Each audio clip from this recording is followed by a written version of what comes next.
Trade ইউনিয়নগুলো এখন রাজনৈতিক দলগুলোর সঙ্গে সম্পৃক্ত হয়ে যায়, যেটা আমি ব্যক্তিগতভাবে মনে করি যেটা শ্রমিকদের আন্দোলনের ক্ষেত্রে খুব একটা লাভজনক হবে বলে আমার কাছে মনে হয় না।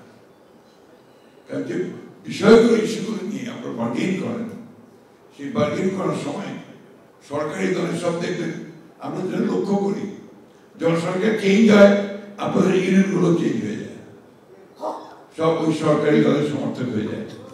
আবার যখন আপনার আরেকটা পরিবর্তন হয় আবার সবাই পরিবর্তন হয়ে যায়। যাই আমাদের শ্রমিক দল যেহেতু জাতীয়তাবাদী শ্রমিক দল নাম দিয়ে তারা আন্দোলন করছেন এবং দীর্ঘ আন্দোলন করেছেন এই সময়গুলোতে, সেটাও গণতন্ত্রের পুনরুদ্ধারের আন্দোলন, শ্রমিক শ্রেণীর স্বার্থের জন্য আন্দোলন, কিন্তু আমি এই সময়টাতে খুব কম দেখেছি।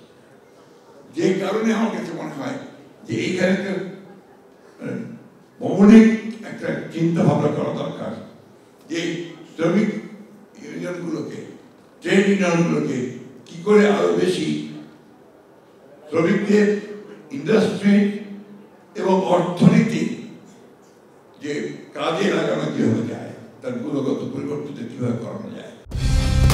কালার এক্সপার্ট, জর্জ স্যাপ এবং মাইল্ড অন হ্যান্ডস টেকনোলজি সমৃদ্ধ অরিক্স ক্রিস্টাল ওয়াশ আপনার লন্ড্রি এক্সপার্ট।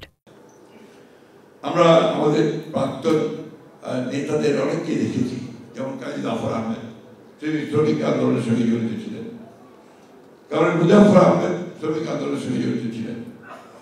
আমাদের পরবর্তী করে আমাদের শেজুল হোসেন খান সহ আরো অনেক জ্ঞানী গুণী মানুষ তারা শ্রমিক আন্দোলনের সঙ্গে জড়িত ছিলেন। পরবর্তীকালে কেউ মন্ত্রী হয়েছেন, কেউ অনেক বড় বড় দায়িত্ব পেয়েছেন।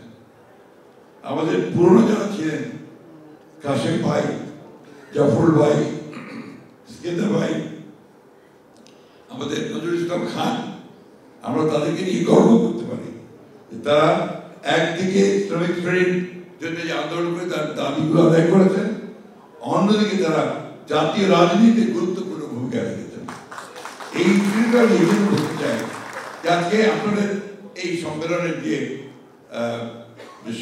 সাজিয়েছেন আপনারা, এখানে আমি দেখলাম যে আপনারা শুধু আমাদের বক্তব্য এইসব বক্তব্যের দিকে গুরুত্বটা বেশি দিয়েছেন।